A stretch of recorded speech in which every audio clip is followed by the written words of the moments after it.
Welcome back, Bears fans, to another episode of the Chicago Audible. It's Thursday, September 2nd, and we're just a few days away from our first game week of the 2021 season. But before we start getting into that game week flow, we need to dedicate an episode to analyzing the Bears' in quotes final roster, including some new players that the Bears claimed and signed. Plus, we need to take a look at the big picture, just that view of the season ahead. That's right, we'll be finally making our official record predictions and a little bit more towards the end of the show. I'm yours, Will DeWitt. I'm glad that you tuned in for what should be a very fun episode. Today I'm joined by both of my co-hosts, Nicholas Moriano and Mason West, and we've been dealing with some fun technical challenges for the last half hour before we start recording and streaming this episode. Nick, you don't sound like an alien, but also I know you're sick. And we're going through your headset type of microphone today. So how you sounding? You guys tell me, because I have no idea, but it's probably one, not good because I'm sick, and because, like you mentioned, I'm coming through, I think, these headphones. Maybe it's my laptop. I don't even know. Either do I, but I hear you, and you're not on like an 8-second lag between your face and your words. So those are two wins in my book, at least for today. Mason, before these challenges, did you have a good day? Yeah, overall today was pretty chill. I spent probably a good hour and a half getting my fantasy draft strategy ready. I'll be representing Chicago Audible in a Bears Twitter podcast league, so I got to represent well. I think I got my players in mind that I'm going to go for. Right on. So are you going to bestow any strategy upon us here on the top of the show, or is that like something that is lock and key? You got to keep that locked down, especially because, some of the people in the chat listening to the podcast are going to be, drafted against me when we, finally do our fantasy league. So I can't give away too much.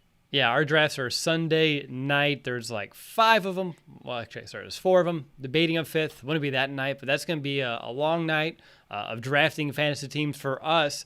But guys, I'm excited to get into today's show. And before the technology decides we can't do this any longer, let's go ahead and get things started. And I want to begin today's episode by discussing some news that we've learned about over the last day or so. And let's begin with the wide receiver position, because apparently Ryan Pace thought there was plenty of work yet to be done here as he brought in 2 new guys since those final cuts.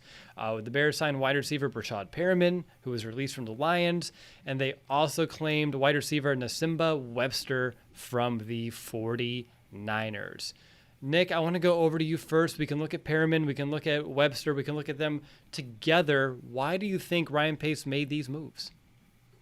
Well, I mean, obviously, just looking at the wide receiver room that they had, and when you're waiving a guy like Daz Newsome, you need to bring in other guys to maybe fulfill and just have depth on that wide receiver role, right? That room that they have. But the guy that they picked up from the 49ers almost sounds like Nsimba, right? A guy that I can really see can come in maybe that kick returner role. And obviously, Khalil Herbert's been there kind of getting those reps throughout training camp and the preseason games, but that's somewhere where you're looking at maybe some special teams value for that. And obviously, Perryman, a guy that's bounced around now for a couple of years since 2016, but you're bringing in a guy that has speed. And that's really the theme that Ryan Pace, this Bears team, has really added to that whole entire group as a whole. He really has. Speed galore. I was looking at the Bears wide receivers based off of 40 time earlier today. You have Perriman, who ran a 4.35. Darnell Mooney had a 4.38. Damiere Byrd was a 4.25 guy. Marquise Goodwin, a 4.27. Which all of these guys make Allen Robinson feel like a tortoise out there with his 4.640 speed. So I think this is a really interesting dynamic that the Bears kept throwing at the position of speed.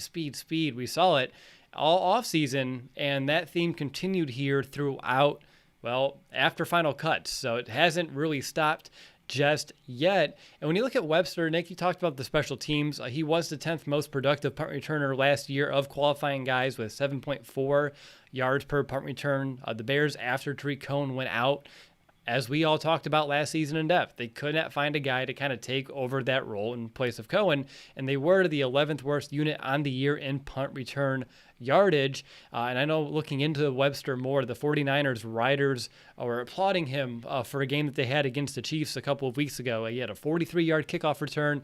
Very next play, he stayed on the field for offense to kick off that drive, had an end around that went for another 25 yards. And they thought he was a roster lock, but here he is on the Chicago Bears. Mason, what do you like? Anything you don't like about these signings? At a bare minimum, the fact that his name is Nsimba, that's an MVP right there. But besides that, it does fill a position of need, right? Like you said, Tariq Cohen went out. Even if when Tariq does finally come back, I doubt they're going to throw him back there on punt returns. Just too much of an investment there to risk that. So you had to have somebody there to fill that void. And he was a pretty productive guy, like you said. And if you actually kind of look at what some of the fans and how they reacted to him being cut, people were pretty upset about it. It wasn't exactly like, oh, yeah, well, we got someone else to fill that void pretty easily. I believe, too, it's going to be really interesting to see when it comes to Perriman coming in. When he's officially signed, they're still going to have to cut somebody because I think technically they're at like 54 because he's not officially signed yet. So that'll be really interesting to see what they do there. And obviously, we're going to dive a little deeper into all those other moves. But bringing in two solid players filling that role, you can tell the Bears they think they're in this win now mode at least, right? Because you let go maybe some younger individuals or people that maybe had some untapped potential, trying to get them through waivers for some people that might have given us something a little more proven. Do you like Mason, like in terms of Perriman and his size, right? 6'2", so he's a big guy, but also that 4.35 speed. Do you think he's someone that can carve a role in this offense, even though he's a late addition, even if it takes some time? He does have 66 catches and 9 touchdowns in his last 2 seasons. I feel like, at least personally, I would have higher expectations for Perriman than most guys that maybe were walking in at this stage of the season. Oh, yeah, absolutely. I would say so. When you look at Perriman, he has that nice mix of size and speed, whereas, unfortunately, some of the other receivers kind of have one or the other. Demir Bird, not the biggest guy in the world. And then you have Allen Robinson. He's a great route runner, but he's not a burner. So to have someone that you can just have run a nice fade down the sideline and have really challenge those cornerbacks, stretch the field. We all know the Bears love their screens. So having the safeties maybe potentially back up because they're having to worry about that speed, that's going to be big. You're factoring in the tight end game, trying to have some more stuff across the middle, and not having the safeties down in the box, helping the run game, of course. Yeah, like he's really that prototypical player that you want to be able to do that. And he's been successful. I mean, I believe it was 2 years ago with the Bucks. He was definitely on fantasy radars for one. And two, he had a little bit of a career resurgence there. He went to the Jets and, Jets are going to Jets, just like the Lions are going to Lions. So, I'm not going to hold that against him. And that's the thing. He's not a wide receiver 1-2. He was being kind of forced to be that the last couple of years because of where he was drafted. He doesn't have to be that for Chicago. He can just be that wide receiver 3 or wide receiver 4. Heck, wide receiver 5. We'll see how it all shakes out, but at least the pressure being off and him not having to have all that weight on his shoulders should help him. And again, he's been productive. And if he's somehow the forgotten guy whenever the Bears are passing, he's a reliable target on like a Javon Wims, on like a Riley Ridley that you can go out there and actually throw the football to and have production on the field. Up next, I did want to talk about Ryan Pace's press conference on Wednesday so we can share our top takeaways. But after watching it, reading through the transcript, it's really hard to find much of substance here, which, again, it's not a big surprise, but maybe this doesn't need to be as big as a segment as I was envisioning a couple of days ago when I saw that media availability. Nick, is there anything that you want us to know about that press conference to take away, or our listeners? Again, it was hard for me to find anything really to extrapolate from it. There was a lot said by Ryan Pace, but not actual useful information, I would say. So if you haven't seen it, don't go and bother and watching it. I think the biggest takeaways that I got from Ryan Pace and what he was saying, that not only him, but this Bears organization loves, and I mean loves, Andy Dalton. Loves where he's at, what he's doing at this point, just what he's done with the Bears through training camp and preseason. They're happy with where Andy Dalton's at. Some other key takeaways that I had just about like Tevin Jenkins, like they knew, just like what Matt Nagy said about the injuries that he was suffering, like these were new. That same thing when Matt Nagy told the media, but they feel like they fixed the problem. Again, nothing new in terms of information, but there's a lot of little stuff about, he mentioned the nickel cornerback spot. He specifically mentioned Duke Shelley. and also Marquis Christian, who the Bears actually waived.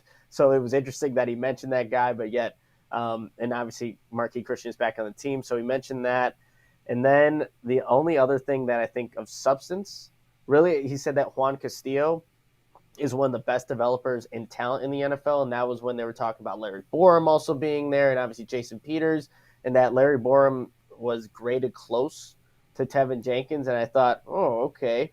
You moved up to go get Tevin Jenkins in the second round. You waited to go get, Larry Borum, so you had him closely graded. That was just a little misleading, or I don't know if that came out correctly from Ryan Pace, but honestly, that whole 25 minutes I think he spoke, there wasn't much there. And if you're a fan, it's like, I don't know what you were expecting to get out of it. That's Ryan Pace. That's his last time you're going to see him until the end of the year press conference, where usually it's a disappointing season for the Bears. But that's it. That's all that happened from Ryan Pace, and there really wasn't much substance in that 25 minutes. Yeah, didn't think so. Mason, is there anything else that you wanted to at least bring to the table that Nick didn't mention before we move on here? Again, if our GM was giving us things that we can talk about, debate, discuss, I would love to do it. I just didn't feel like Ryan gave us much. No, the only thing of substance I really took away from it was the Tevin Jenkins conversation.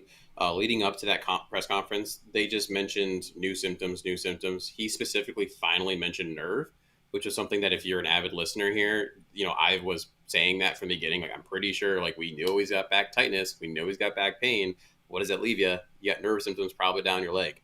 And we talked about, you can go back and listen to that podcast. I don't need to bore you with it. But just the fact that they let that slip a little bit, I think does give us a little bit more of a timetable in terms of what he has to deal with and potentially when he's coming back. So that's good to know. I mean, because the Bears are so tight-lipped when it comes to that stuff.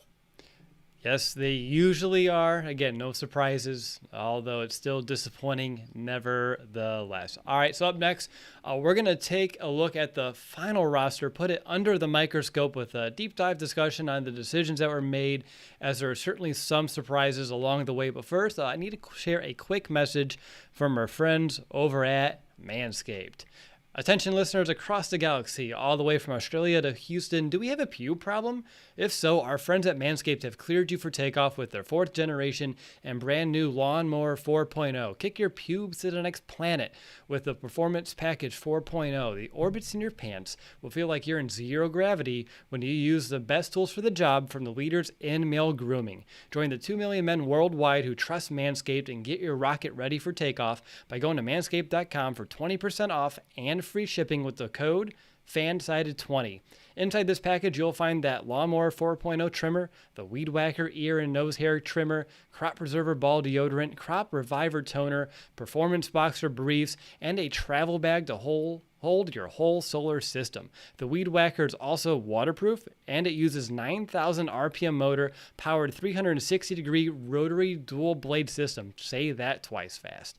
This nose and ear hair trimmer provides proprietary skin-safe technology, which helps prevent nicks, snags, and tugs in those delicate holes. So get 20% off and free shipping with the code FANSIDED20 at manscaped.com. That's 20% off and free shipping with the code FANSIDED20, FANSIDED20 at manscaped.com for a clean, Trinity and beyond. Your Spaceballs will thank you. Nick, how'd I do? Pretty well in your space here. I was being generous because you're a little under the weather to kind of step up. Thumbs up? You did fantastic, Will. I mean, just a great delivery. So really good job there. I try, but let's get back to business. I'm ready to talk about the Chicago Bears roster. There's still maybe some changes between now and week 1 and perhaps, beyond. But let's take a look at what we have as of, today. And we all took our stab at the roster this week. I know, Nick, you couldn't make your post-game show, so you did write who you thought would make the Bears' final 53 roster. And even though we all got a pretty good chunk right, which I would hope we would all get at least a good portion of these correct, again, there were some guys that surprised all of us. So, Mason, I'll go to you first. Who was maybe the biggest surprise to you and why? Probably for me, the biggest surprise would have been, I would have to probably go with Daz Newsome. Just because I know I had tweeted at one point, like, I really almost did cut him from my final 53, but at the end of the day, like when you invest draft capital like that in a player, and Thomas Graham Jr. can fall in this category too, of course, especially how thin the cornerback position is. But, when they ended with, at that point in time, 5 wide receivers, Daz was somebody that had shown like a touch of potential, not a ton, of course, which is why he was actually cut at that point in time. You are worried about him getting scooped up. Maybe not he wasn't going to put a lot of tape out there because he didn't play a lot due to the broken collarbone, but maybe a team that had done their research in the draft process and said, hey, look, this is a guy that we want. Now, of course, actually making room for that kind of a player on your final 53 is a bit of a big step, but I think we have talked about Daz Newsome so much that for me it was like, oh wow, I can't believe he didn't make it, at least not that first wave. Yeah, Daz Newsome definitely surprised. I had him on mine. Nick, remember correctly, you had him on yours as well, right? Making the 53. I did, yeah. He was the last guy though. He was number 53 because I made the wide receivers list and I'm like, I'm missing somebody, and then Daz Newsome, so I ended up taking somebody else off and putting him on. Should have just forgot about him. You almost had that one. At least for me, when I'm looking at this roster, someone who surprised me, didn't surprise either of you two, though, was like Chavious Simmons. For me, I didn't think he proved to be ready when I saw him throughout camp and the preseason. And also, when I was looking at the Bears depth chart earlier today, I noticed they still have him listed over Larry Borom, and that does not make, again, a lick of sense to me. Borom has looked much more solid and pro-ready than Chavious Simmons at this point. But when you have Jason Peters, you have Larry Borom, you have Elijah Wilkinson, as well as Jermaine Ifedi, I thought Chavious Simmons could have easily been sitting on a practice squad. You could have used that roster spot elsewhere. So for me, having Simmons on the final roster, I didn't think he was going to get poached. It was a little bit of a head scratcher, to say the least. So that's one player that's on the team that definitely, again, surprised me, at least personally, on the panel. How about you, Nick? Is there one of those players for you?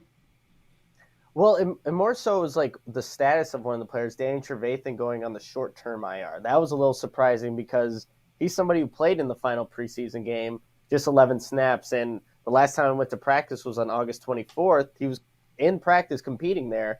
And then to hear this news that he's going to be in the short-term IR, it kind of made sense why they had so many inside linebackers initially, the 7 inside linebackers compared to only the 4 cornerbacks. But still, I think that was a little surprise that, one, the Bears had him play in the final preseason game, even though he had what Ryan Pace said was a bothersome knee injury throughout camp. So that was a little surprising for me.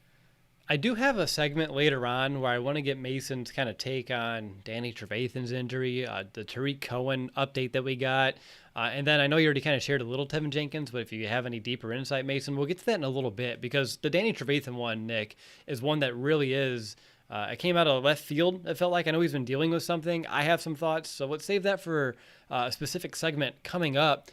What are your thoughts on Caleb Johnson making it? Obviously, he's a guy that was turning some heads, put a big smile on Mason's face as soon as I said it. He was playing very well, but with how heavy the Bears went at inside linebacker, that one, first of all, was a big surprise. To go 7 initially, you're down to 6. But thoughts on Caleb Johnson? I don't think either of us thought he would make the team. Mason? I know you were close, though. He was my last cut. Like, he was so close. Oh, I should have put him on there. For me, when you look at those last couple players, numbers, whatever, 48 through 53, it's really all about special teams. I don't think it particularly matters if it's a 4th running back. In this case, it would have been, if you had kept someone like an Artavius Pierce, or if it's in this case, 7th inside linebacker. Their role really is, right, to do special teams work. It is nice, obviously, to have it bolstered elsewhere. We talked about the cornerback position being a little light with when they originally released it, only having 4. I believe now they're up to 5. And you could have potentially used another one instead of the Caleb Johnson. But I thought personally that he proved a good amount. His name and number kept flashing in preseason games, whether it was called special teams, whether it was during the game. And I think he truly did deserve this roster spot. Okay. I mean, I'm not saying he didn't deserve it. I'm just surprised that the Bears allowed it to happen based off, again, you saw guys like Thomas Graham Jr., Daz Newsome get cut. So to keep this undrafted kid, it's a good thing that they're able to self-evaluate and figure out who could be one of their better special teams players. Because again, when you're sitting there as a 6th inside linebacker on the roster, you're looking at primarily a special teams player at this juncture of his career. Nick, I'm curious, are there any decisions that have you just leave, scratching your head that you're just confused why they did it, whether it's a specific player or just a position group in general? Is there any of those decisions that you thought the Bears made that you're still trying to work through in your own mind?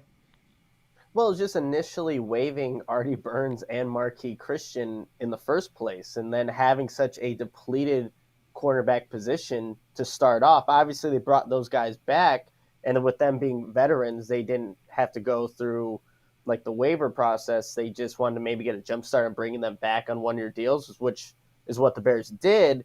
But, just not making the initial 53, even though I think we saw enough from just a training camp practices and even in the preseason games from them, that was a little confusing. And obviously the head scratcher, like Rodney Adams, making it and then being waived the next day, and now he's on the practice squad. But yeah, those are ones where you look at those moves and, Bears Twitter was going nuts after Rodney Adams made it. Then they were equally going nuts when he was waived, and now they're like, yes, he's back. But those were like the three guys that I was thinking, okay, that's an interesting move. It ended up that they all came back, but just a little bit of a head scratcher there. A little bit, to say the least. At least for me, when I'm looking at the roster here, I'm really surprised and a little confused at why they went with 5 tight ends.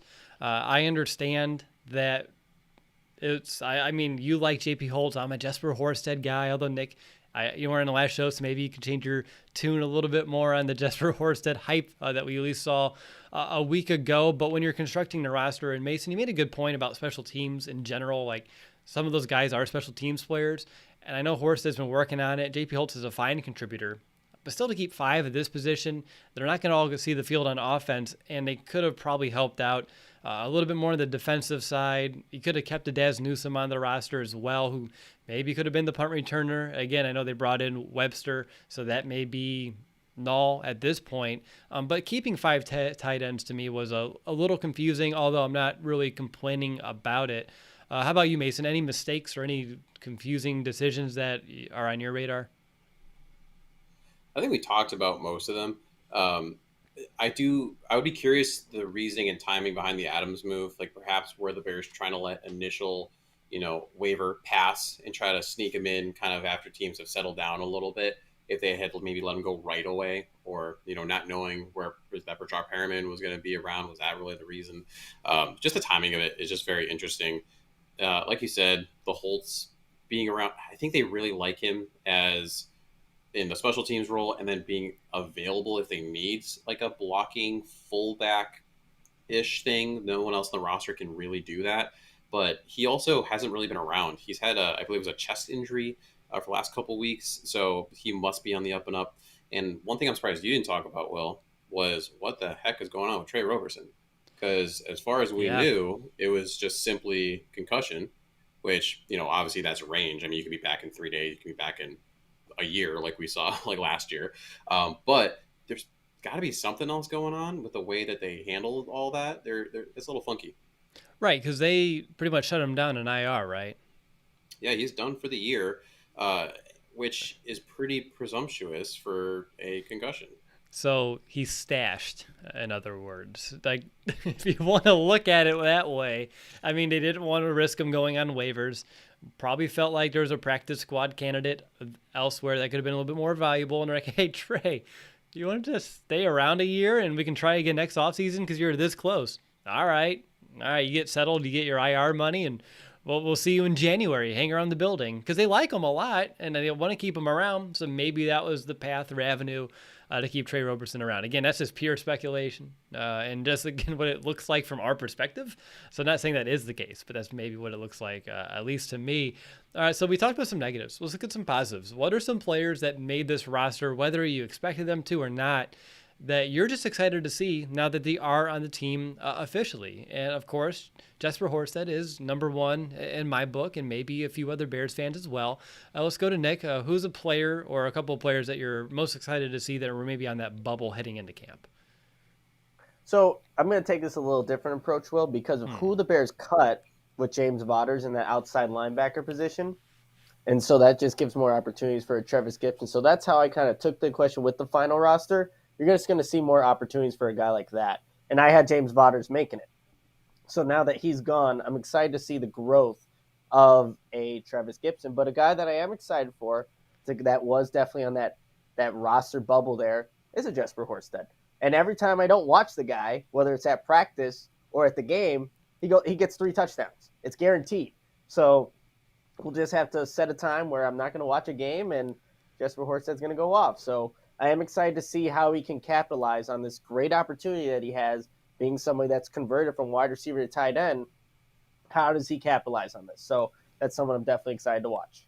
I'm glad. Yeah, we'll have to find like a dark room for you. Like just pick a game, just one. I'm not rude. You can watch 16 games. That's like a normal full season for you. But we do need a Jesper Horsted going off type of game. So look at the schedule. Let me know which one you want to sit in the dark room and do the post game show after the fact. That'll be interesting. For me, Tonga, right? Like bring him on. Like the guy made the team. That I was thinking about like 2 nose tackles. Like how's this gonna work? Eddie Goldman looked really good in his playing time last week, and then it dawned on me as I was cooking dinner. That goal line defense is going to be nasty. Like no one's going to push and move that line of scrimmage against this Bears defense with Tonga and Goldman. If you have them both in the A gap, they're not getting any interior push whatsoever. So that goal line defense with Tonga, it's going to be fun to watch. So he's someone that I know he's not going to see a lot of playing time, just a handful of snaps. But when he's out there, I really want to see how he can make the most of this opportunity and really bolster and beef up this Bears defensive line. And he may be someone that goes away after Mario Edwards gets elevated. We'll see how that shakes out. But at the time being, I'm excited for some Tonga time. What about you, Mason? Well, first of all, we better see an offensive goal line look for Tonga. I don't care if he's blocking or if he's running the ball. I want to see Tonga get in the end zone. Bring it on, yes. How great would that be? So I'm going to double dip just because these 2 players are kind of similar in why I'm excited about them. Are Marquis Christian, who wasn't on the team and now is on the team, and then someone that I predicted would get on the team, Xavier Crawford. I just really like the fact that they're really malleable, right? Like, are they truly safeties? Are they cornerbacks? Xavier Crawford, he's kind of all around the field. He's been in the slot. He's been outside. He's been back at safety at times in practice. So I think he's just a guy that really gives you some options there, especially for that cornerback position, which is so in flux right now. That last game gave me not a lot of confidence in Duke Shelley. He would have been someone, if they had cut him, I would have been like, oh, that's a big move. But at the same time, I'm not surprised just because he just didn't do that great. So I think for me, those 2, that the fact that they can kind of move in and out, that big nickel, specifically for Marquis Christian, is going to give Sean Desai potentially a lot of maneuverability. But again, we're saying this before the rosters are settled. One of those 2 could be the next one out the door. Yeah, that's a really good point. I'm really surprised you didn't go with Khalil Herbert there, Mason, now that we're in a regular season. I knew he was going to make the team. I mean, like, come on. How do you see, like, Khalil Herbert and say that he didn't deserve to be on the 53? I'm excited about it, but that was set in stone day one. Well, you could have pulled a Nick and took a different approach to the question to do whatever you want, which is fine. That's why you guys are here and all that good jazz. How about you, Nick? Is there anyone else with this approach or any other random approach? Any player in general you're just excited to see that's not Justin Fields eventually? I do have Marquis Christian as well.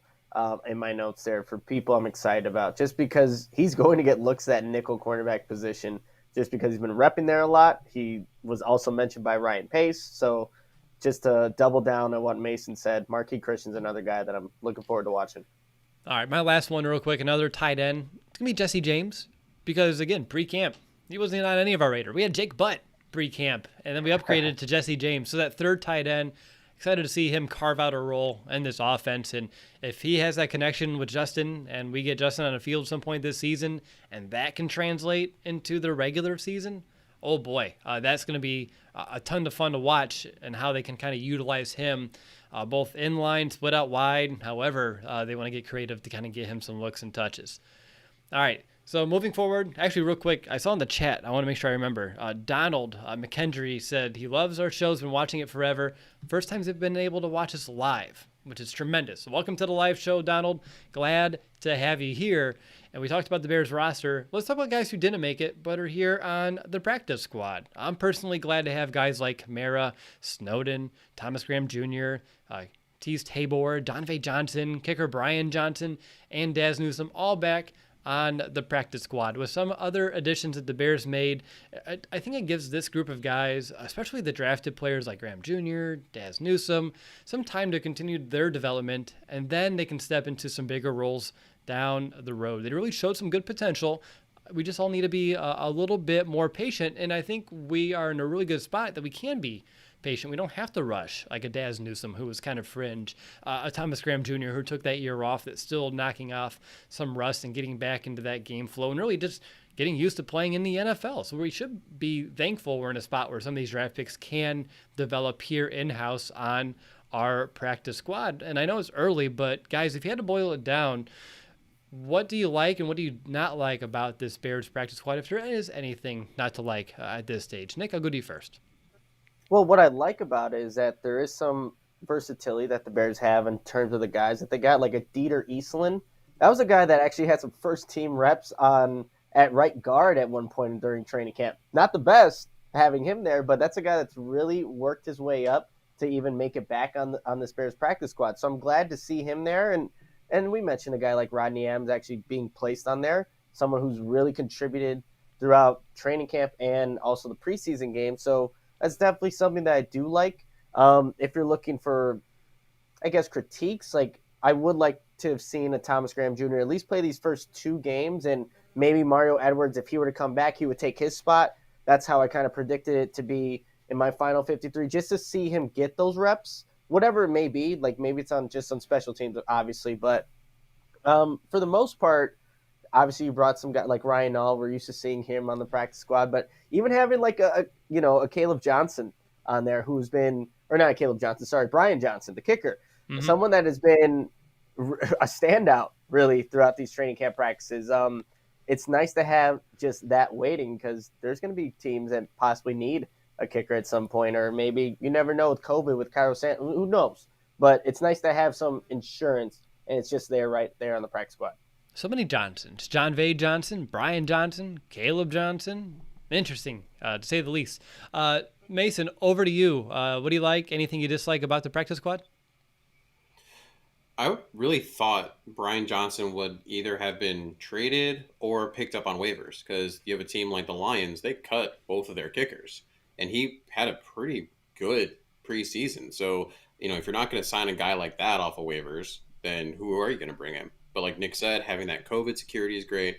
The only critique I would have is that there's currently only one player that they brought onto the practice squad from another team. I'm just hoping that it's not a thought process of like, all right, we got to keep our guys in our bubble. Like we know better than anyone else. These are the best players. There are definitely potentially some players out there that could have replaced somebody else. I know you invested up for draft pick in Arlington Hambright. I just haven't seen a lot out of him. I don't know that you really need him there. There could have been a better lineman out there. I'm not a line scout, so I'm going to leave that obviously to the professionals. But the fact you were able to bring back guys like John Vay Johnson, Isaiah Coulter, I really like. Artavis Pierce has been here enough that it's good to have him there for practice squad, for scout team looks. Overall, there's not a lot you can complain about. Love the fact that you were able to keep a Sam Kamara. He was a guy that really flashed, right? And so, having him there, I know a lot of people are freaking out about having Charles Snowden on the practice squad, but he did make it through waivers. So at this point in time, it's not like other teams were clamoring to get him. He's really developmental. He definitely needs time. We saw that in the preseason. He is not nowhere near a finished product. And you can protect a good amount of players every single time. So if you really want to, I would assume someone like a Charles Snowden, probably Thomas Graham. Since you don't have Tyler Bray anymore, you don't have to protect Tyler Bray every single week for some reason. I'm sure somehow he's in the Bears somewhere. I don't know where in the organization. He's got to be there somewhere. But yeah, overall, practice squad solid. Nice. Perfect segue into my next question for both of you. And who's going to be that one player each week that you would protect as it stands today? And Mason, you may have tipped your hand already a little bit, but that's okay. Who would the one player be above the rest? Ooh, I think it would, for me, I think it would be Charles Snowden. I just think he's got so much raw potential that, some team is going to see that and take a chance on it. Okay, so we have a Snowden for Mason. Nick, who would you protect? I think it has to be Rodney Adams because we've seen what he can potentially do, especially in games. But I really like Dieter Eastland, you guys. It's someone that the Bears are going to need, a rotating guys on the inside linemen just in case if James Daniels were ever to go down again. He doesn't show they could be particularly healthy. You have somebody that is there. Would he be the next man up? Probably not. You have like an Alex Bars that's very versatile, but I'm going to go Rodney Adams, but Dieter Eastland's also up there. Okay. Interesting. I'm surprised it wasn't Arlington Hambright.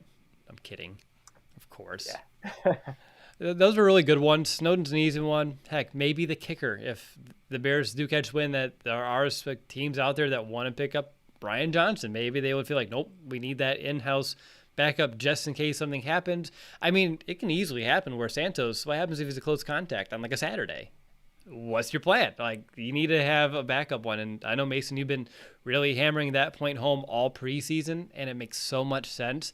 Again, another just asset to have around the building, especially given the current atmosphere that is, 2020, 2021. It hasn't really changed too much in that span of time. But one big takeaway that has been sparking discussion from the final roster is that the Bears officially have become the oldest team in the NFL. Now, signing Jason Peters, who I looked it up, he is the third oldest player in the league behind Andrew Whitworth and Tom Brady. That doesn't help. Chicago's already been teetering as one of the oldest teams, though, for the last couple of years, but that definitely pushed it over the line. So I'm curious, is this a problem, whether it be this year or next year? Certainly the Bears, moving forward, they won't have all these aging veterans like Foles and Graham and Peters and Dalton and Quinn, or any of the maybe 12 players currently 30 or older on this team. It's crazy how quickly this can change, because I remember when the Bears were one of the younger teams, not that long ago. You do want a good blend of veteran experience and youth, but is it heavily skewed in the wrong direction? Nick, I'll go to you first. It's an interesting question, Will. But the guys that you mentioned, that long list of old, aging veterans that maybe will only be here for this season, will be gone next year. So I wonder how that affects the overall age that this Bears team is. But I think when you look at it, there are a good number of, like you said, you need a good number of veterans to just, I think, stabilize a team, to go to that veteran leadership. But I don't think it's necessarily the worst thing in the world to have some of those older guys on this team. And like you said, like the Jimmy Graham, Robert Quinn, I don't know if he's going to be here after next season. And then you have Jason Peters, who's ancient. He would be considered ancient right now. And Andy Dalton and Nick Foles. So I think after next year, that age group is going to drop down a little bit. I think it's what Tampa Bay Buccaneers are also up there. Like Tom Brady raises that thing all the way up because of how old he is. But I'm not too concerned about how old this Bears overall team ages. What about you, Mason? We were exchanging texts, and I'm going to phrase you when I posed this question as a potential talking point, and you said, the fact that this roster needs a walker and a pension? Yeah, let's talk about that. So let's talk about it. Yeah, it's not great. I mean, the problem is, if you're a team like the Buccaneers, right? You got some older players that really lock you down, because I think they were the third or fourth oldest when you looked at that average. You're good, right? Because you're in this title window and you're ready to go.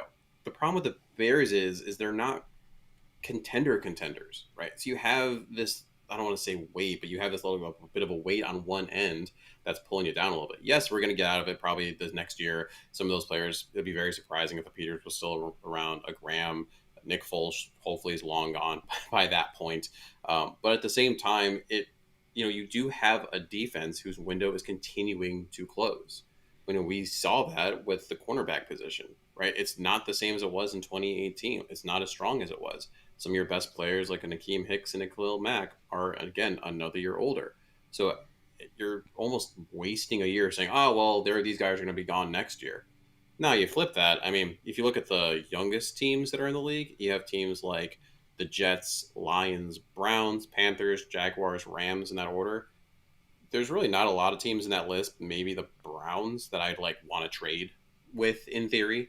And we're I don't want to be the Jets or the Lions or the Panthers right now. So like you said, you have to hit that middle ground.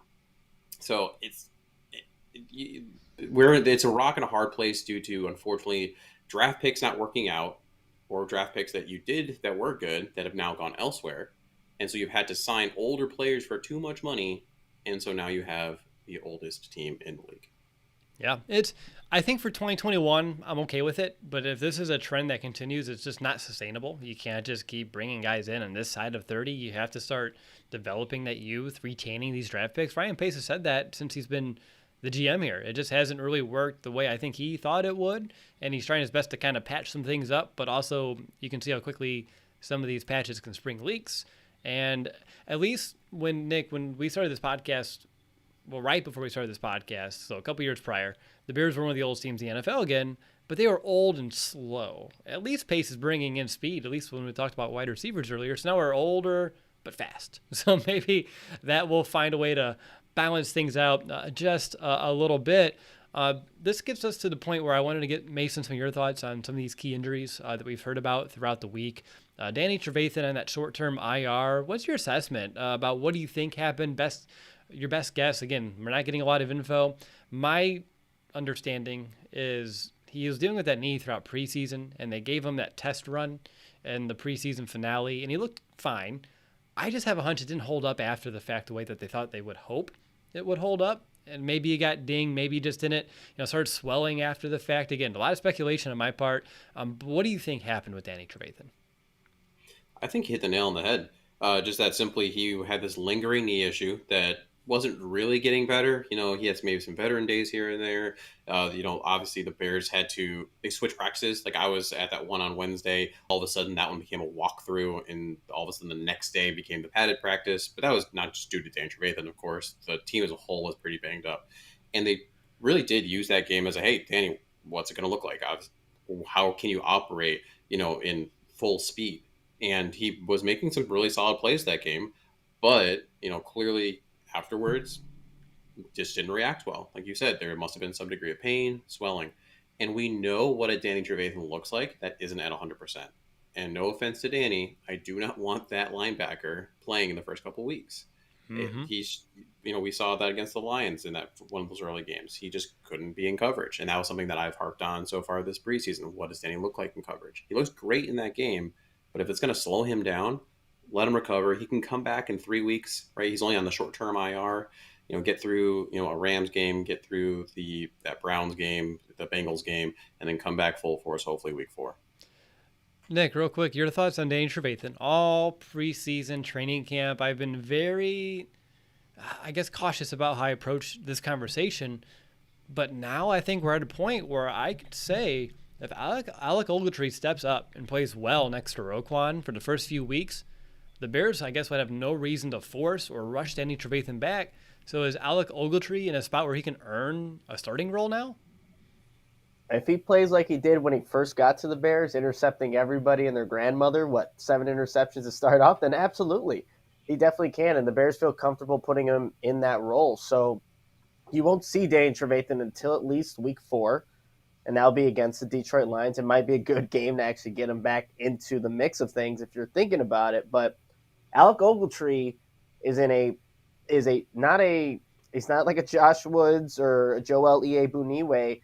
He's a guy that's been in this league for a while now, knows what his role should be, knows how to operate in this defense, even in the limited time he's been here. So he can easily earn himself that spot and keep it afterwards. So it's not guaranteed that once Danny Trevathan is healthy, that you automatically put him back on the field.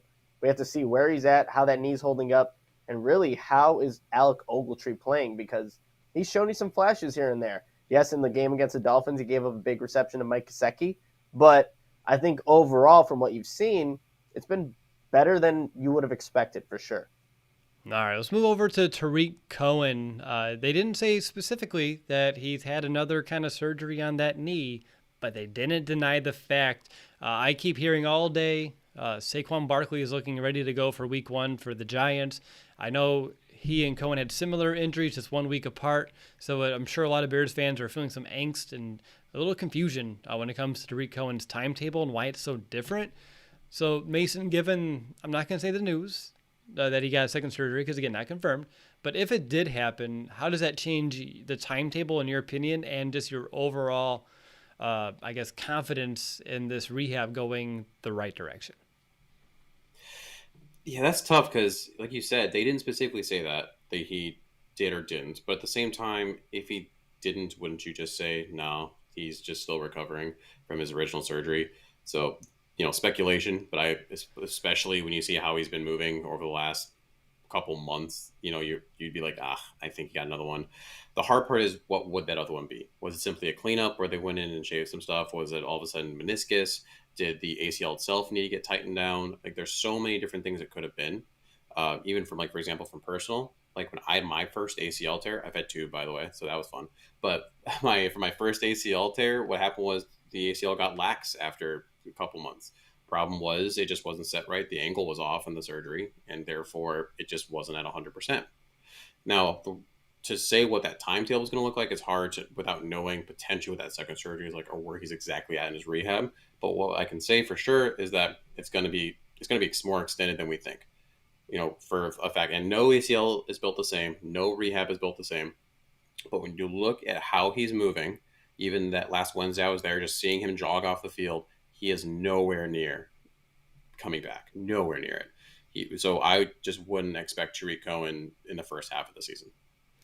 I'm starting to wonder if it's a next year kind of thing. Again, we'll see how it progresses, but at this stage of the game, if they already found their new punt return man, if you already have a decent running back core with Herbert, Williams, and Montgomery, why force it? Like, at this stage of the game, it's already not – obviously things aren't going according to plan, so may as well just put it on the back burner and figure that out another year. As much as that sucks to say, because I know even Cohen's window in Chicago could be coming smaller by the year as well. So we'll see how it all shakes out. And I know, Mason, you talked about Tevin Jenkins earlier. I just wanted to get your thoughts. Are you feeling better about his news or his status than you were maybe like 3-4 weeks ago? I'm feeling better in terms of what he's going to be able to do in the short term, right? So in terms of like, maybe the end of this year, I'm still thinking redshirt personally. But, maybe like the end of this year into next year, 3-4 years, based on what I believe the surgery is, he should come back pretty much full force. Now, what I am worried about is long-term longevity. There's a chance you didn't draft your tackle that's going to be here for like 10 years kind of a thing. Just because when you have had problems as long as he's had, and it has progressed to something like this, there's clearly some underlying factors that simply haven't been addressed. Now, that could have been a fault of potentially his own, the training staff that he was at, something just how he was built. I mean, he's just a large man.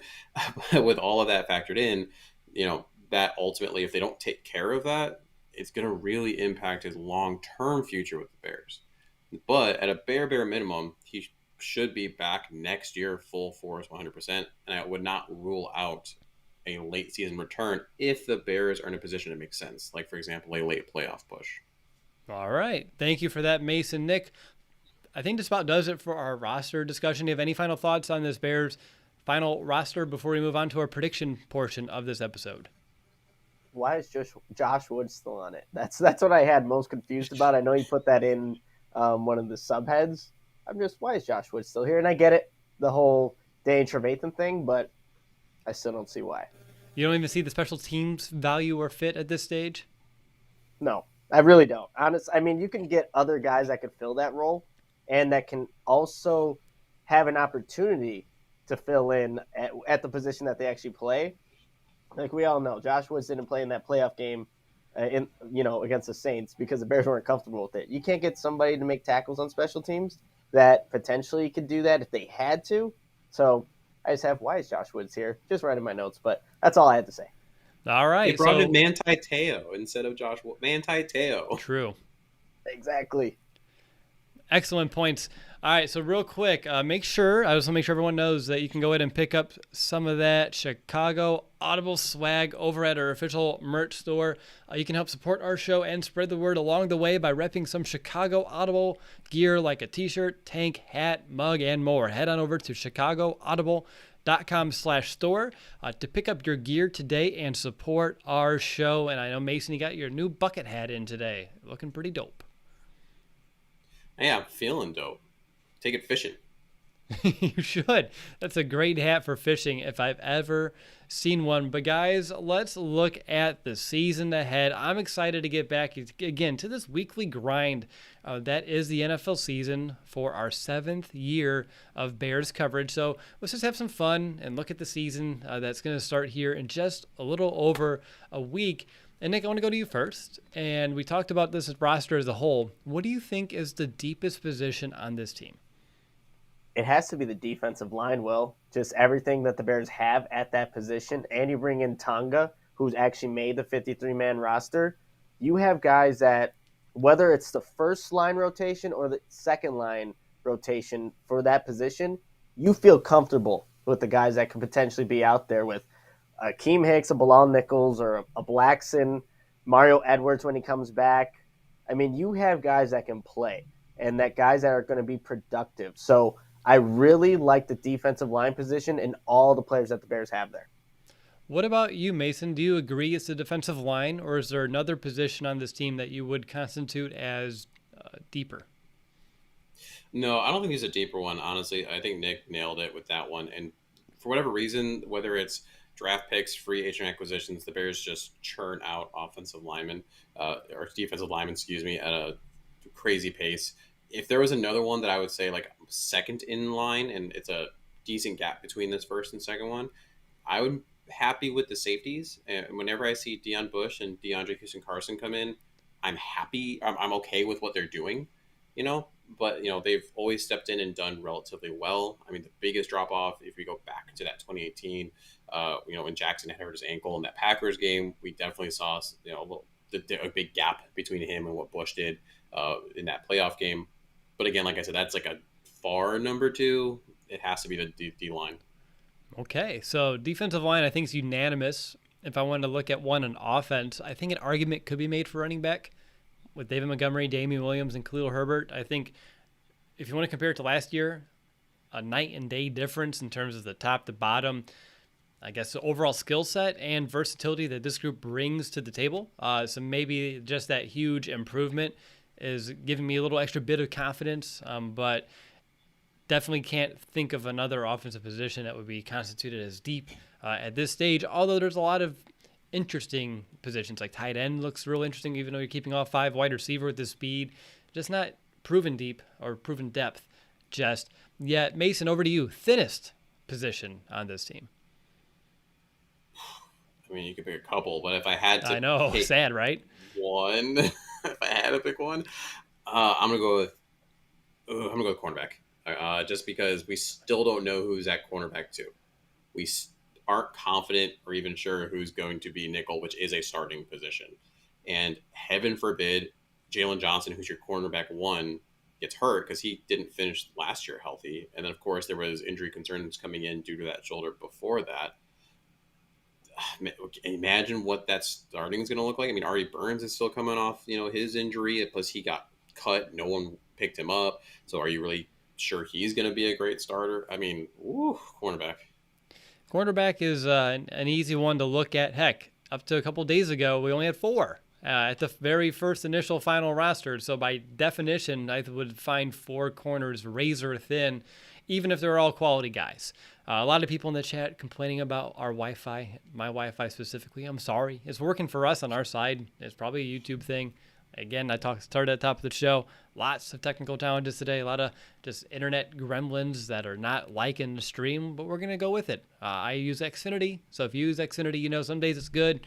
Some days it's not. Some days it says it's good, but it's not acting so hot. So we're just doing the best we can, given the circumstances handed to us. So hang in there. If the stream's not working nice, I'm sure the replay will be a little bit of a higher quality. So patience is key here. Nick, how about you? What's going to be the thinnest position in your mind? Is it corner, or are you going to go with another one that I can definitely see being on your radar? I did have corner here, but I also have outside linebacker. There's only 4 people on the roster that currently play that position. I know you have Khalil Mack, Robert Quinn, and Travis Gibson, who are very confident in, and you have Jeremiah Atachu, but that's it. That's what the Bears are rolling with for the outside linebacker position. And if Robert Quinn isn't at any type of upgrade that he was last season, then you're essentially going with 3 guys. 3 guys that can go and roll in that rotation. And give you quality play there. And yes, one of them is one of the best defensive players in the league, but you would still, obviously the Bears made the decision to go with this as their 53 for now. But yeah, you only got 4 guys there. And I'll say this again. I know I've said it on previous podcasts. Jeremiah Atachu, we haven't seen a lot from him, whether it has been in the training camp or even really much in preseason. Not an indicator of what he's going to do for the regular season, but I just need to see a little bit more out of number 50 there to feel just a little bit more confident there. But yeah, there's only 4 guys there, but I definitely had cornerback as well as one of the thinnest positions on the Bears.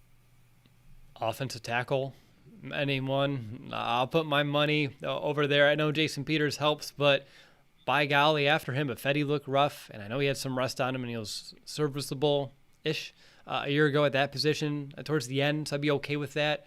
But behind him, you have Borum, which, again, a promising rookie, but one that we haven't seen in going up against ones if he has to get thrust in there on a Sunday.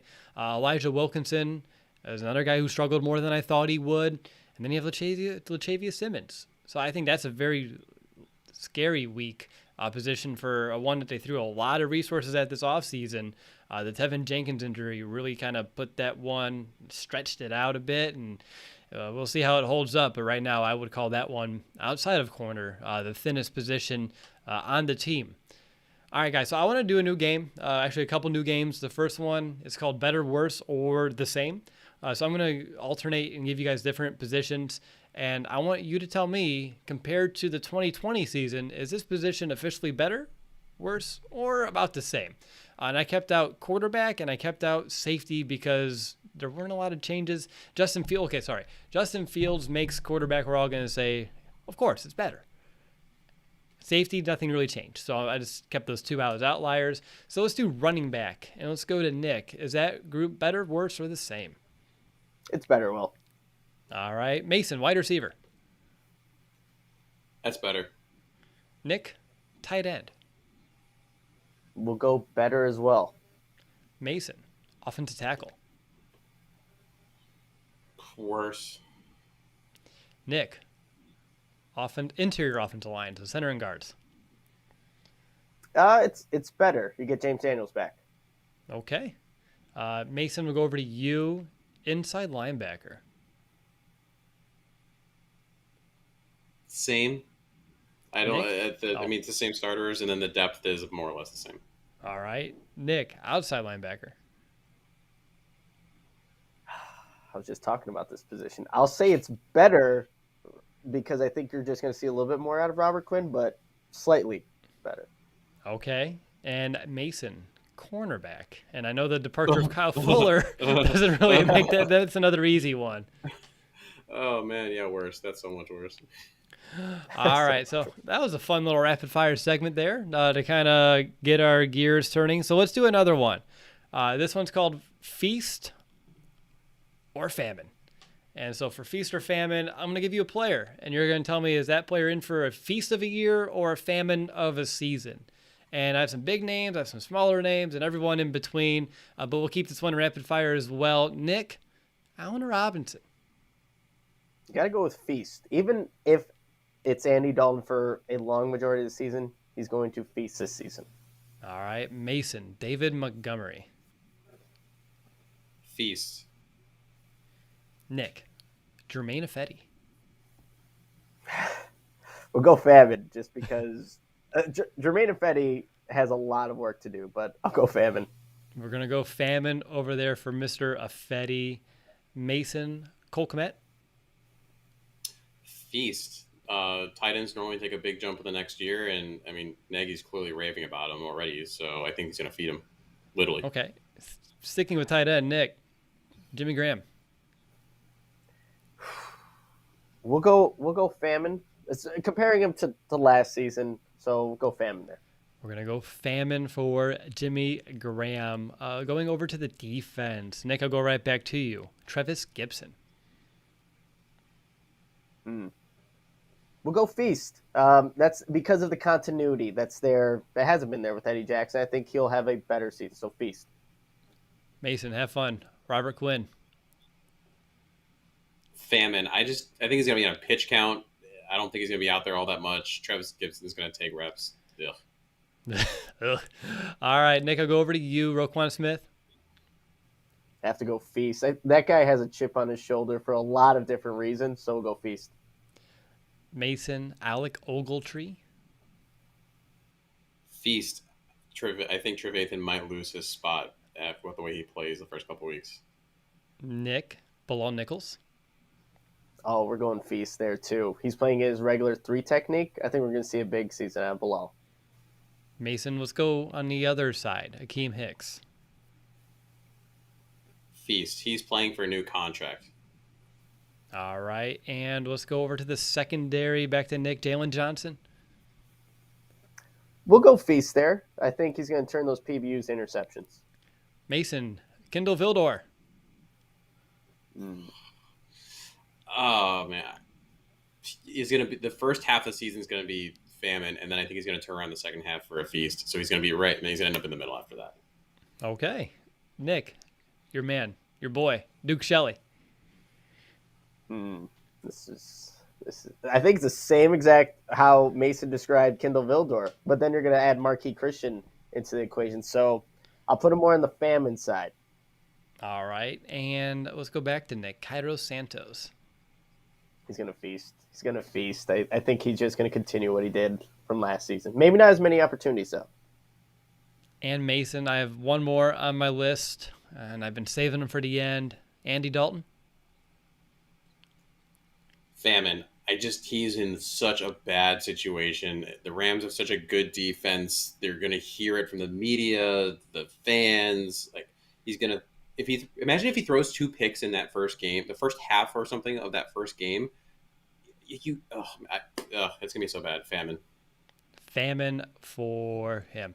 All right. So that was Feast for Famine. That was fun. We may have to do like a mini version each week. That may be something fun to kind of add to our game preview. So throughout Countdown to Camp, again, that mini series we did throughout the summer when we looked at every position and broke it all down, every single player, we always did a confidence meter. And I know we do one heading into each game, so I thought, why not do one just heading into the season in general? Like, so where's our confidence now heading into the year? So Mason, I want to go over to you. What's going to be your 2021 season confidence meter heading into week 1? 6.7. And I say that partially because what my expectations are. My expectations are just to get through this beginning period of the season because we got to just wait for Justin Fields as a part of it. You have cornerback, which is very suspect. I mean, you're playing a team like the Rams early on. The Browns have a solid passing game. They're just going to be eating up our cornerbacks, I believe, at this point in time. The O-line is questionable. I mean, obviously, like the whole year, we're playing some pretty solid defenses. And there's just a lot of question marks at some very important positions. And you can't have that and be confident in the team. But they get a little bump just because I do think as a whole, the offense will be better than it was last year. Okay, so 6.7 for Mason. Nick, how about you? What's your confidence meter heading into the year? Going with a 5 because I really don't know what to expect from this Bears team. Like Mason, I agree. This offense should be better, even if that's Andy Dalton, who's an upgrade over Trubisky and Foles. So I think the offense has the capabilities of being better.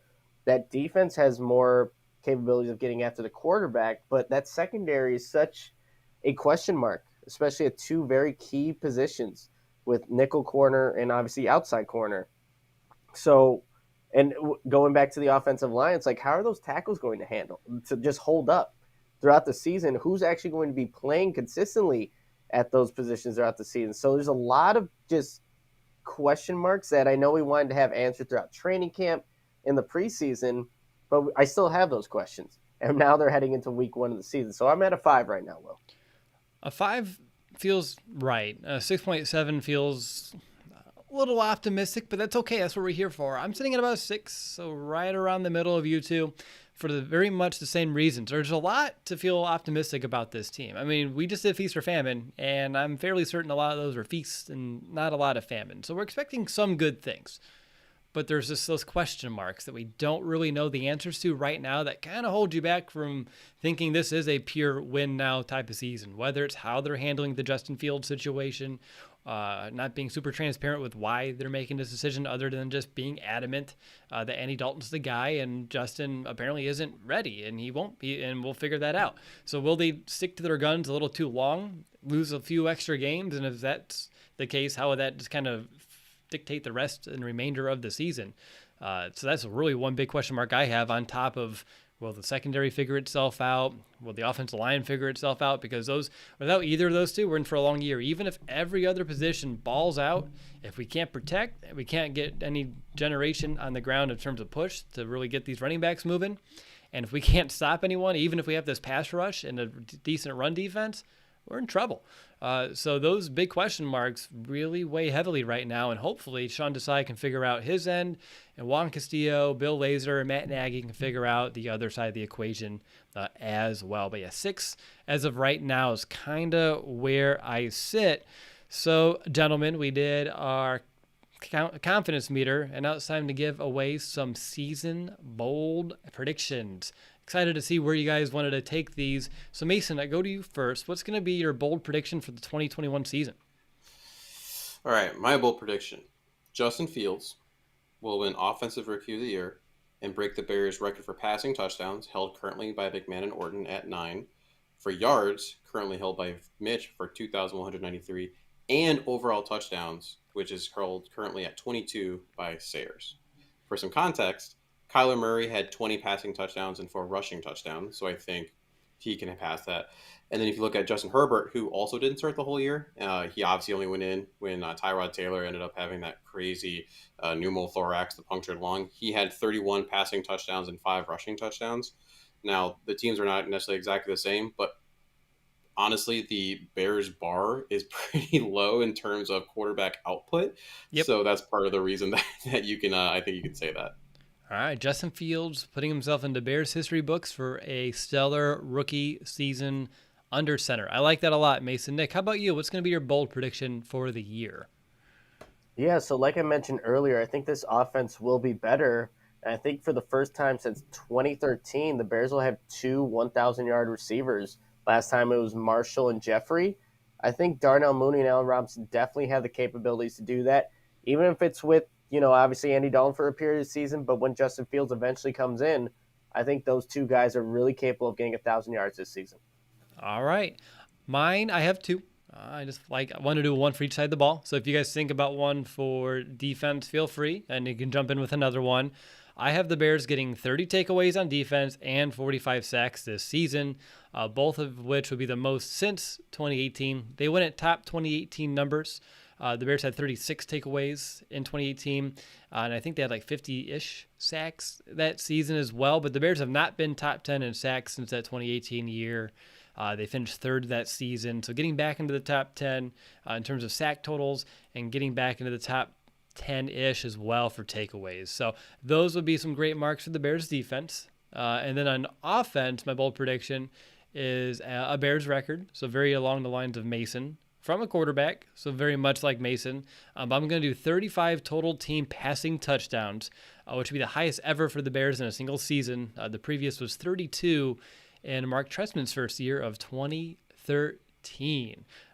Again, Mason, you hit it. Low bar for the Bears and their quarterback play. 35 touchdowns would do it.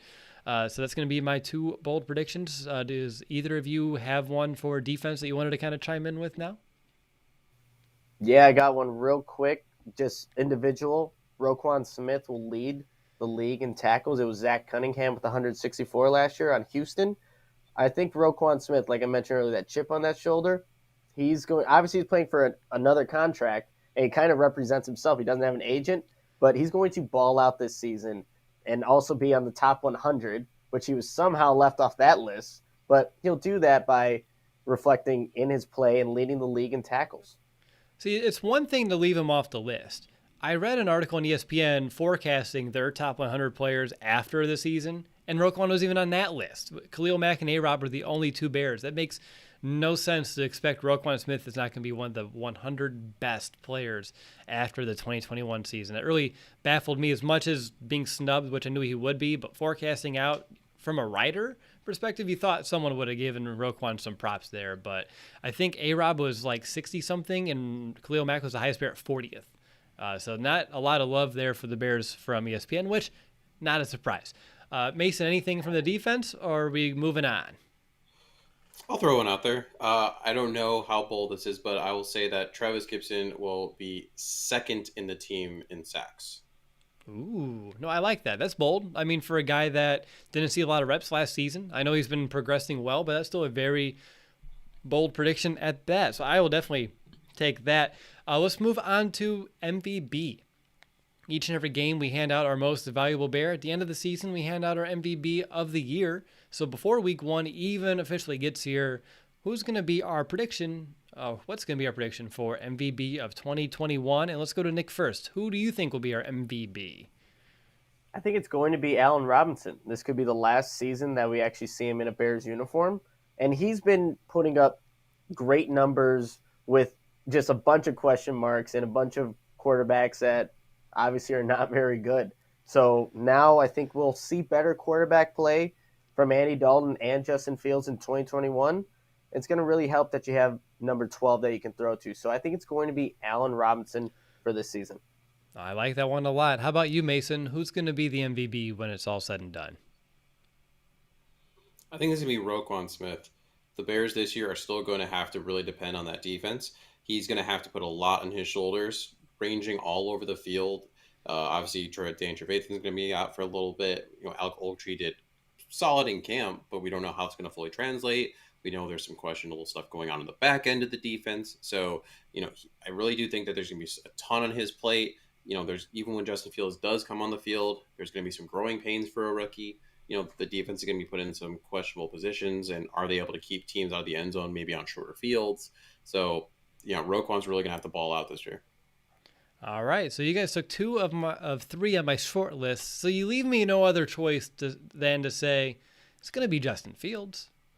He's going to be MVP, even if he sits half the year. The spark that he's going to provide, how he's going to elevate this offense and this entire team, I think is going to be hard to not notice. And it's that kind of value, not just the passing yards, the rushing figures, and all the touchdowns that this kid's going to score, but it's how he can change the attitude and demeanor of this football team and really just raise their ceiling up once he's on the field. To me, is everything that we've ever been asking for as Bears fans, really our entire lifetime. So again, I don't know if he's going to start or play in 16 games, 8 games, 4 games. We'll find out how it all plays out. But I think regardless, what he's going to do in terms of just bringing this team together, elevating their play, it's going to just be the most valuable thing we've seen all season, no matter what. So he's going to be my MVP at the end of the year. At least that's how I'm predicting it as of right now.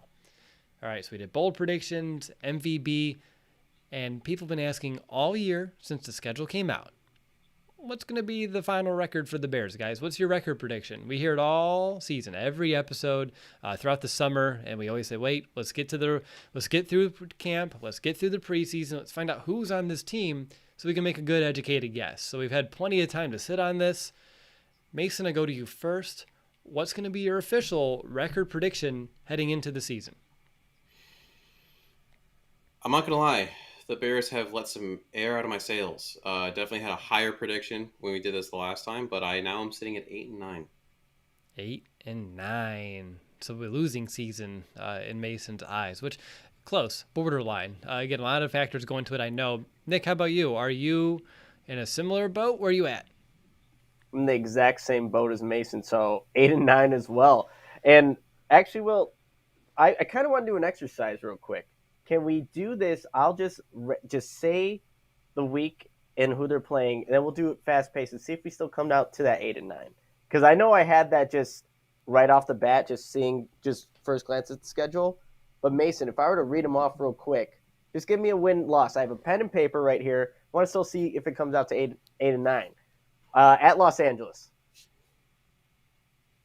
Win or lose? This is you, Mason. Oh, this is me. Oh, sorry, Rams. Or I lost. Okay. Yeah, lost. The Bengals at home. Win. Okay, at Cleveland. Loss. At Detroit at home. Win. Then you're at the Raiders. Win. Okay, we have a 3-2 record right now. All right. Green Bay at home. Loss. All right, we're back to 500. At Tampa Bay. Loss. Okay, here we go. San Francisco at home. Loss. Oh, this is Does where Justin Fields step in now? Well, see, that's where it all goes crazy. At Pittsburgh. I was on the fence on this one, but I went with loss. All right, and then you have a bye week. You host Baltimore. Loss. Oh boy. At Detroit. Win. Okay. Arizona at home. Win. Sweet. At Green Bay. Win. Ooh. Minnesota at home. Win. Okay. At Seattle. Loss. New York Giants at home. Win. And at Minnesota.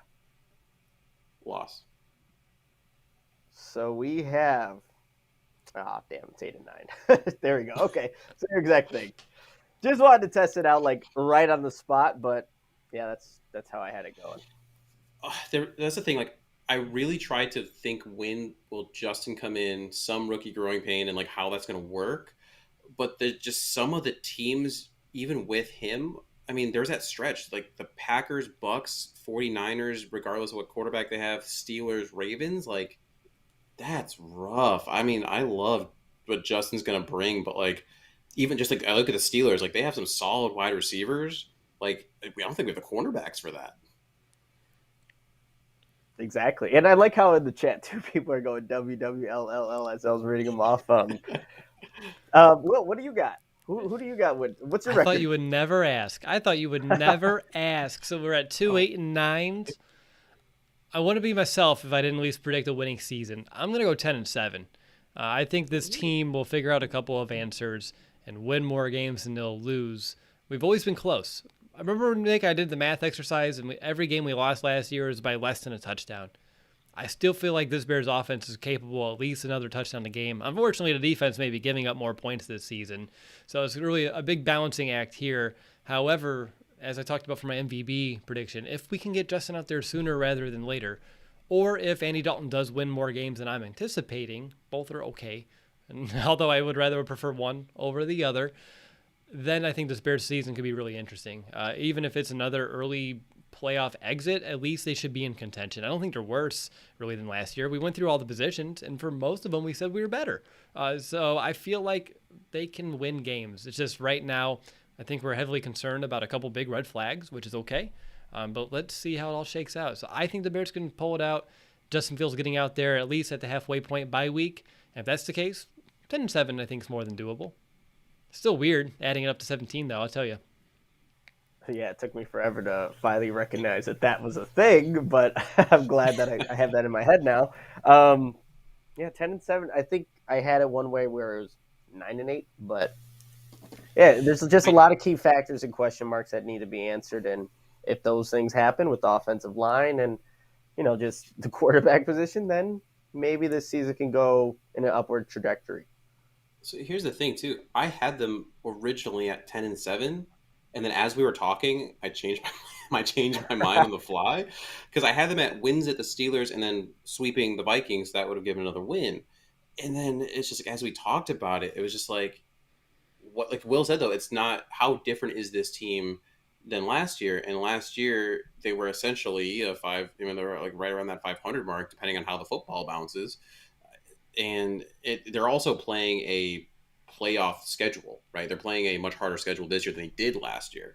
So it's like it's so easy to flip one or two of those games. We really have to see how that's going to go, how the roster shakes out, development, growth. Maybe Kendall Villador all of a sudden becomes CB2 of the future. Yeah, it's he showed spurts last year. I think we're all disappointed in his preseason play a bit. Same with Duke Shelley. You just got to see how it all pans out, but it's a long year. And like you said, Mason, a lot of these games are coin tosses, but by the time we get to those weeks specifically, I'm sure we'll all have a pretty good understanding of how we expect those games to go. There's just so much unknown for not just the Bears, but most of these opponents right now, how it's all going to fare out. So I'm going to remain cautiously optimistic that the Bears can have a decent winning season and turn the keys to the car over to the future sooner rather than later. And if we go through all those L's, Oh, you drafting? I got pick number 3, y'all, just so y'all know. Nice. Good luck on that one. That's the Bears podcast kind of league that you're repping us in. Yeah, I'm debating if Fields falls to me at 3 if I just say screw it and take him just for the lulz. Is this like a dynasty league that we can do every year?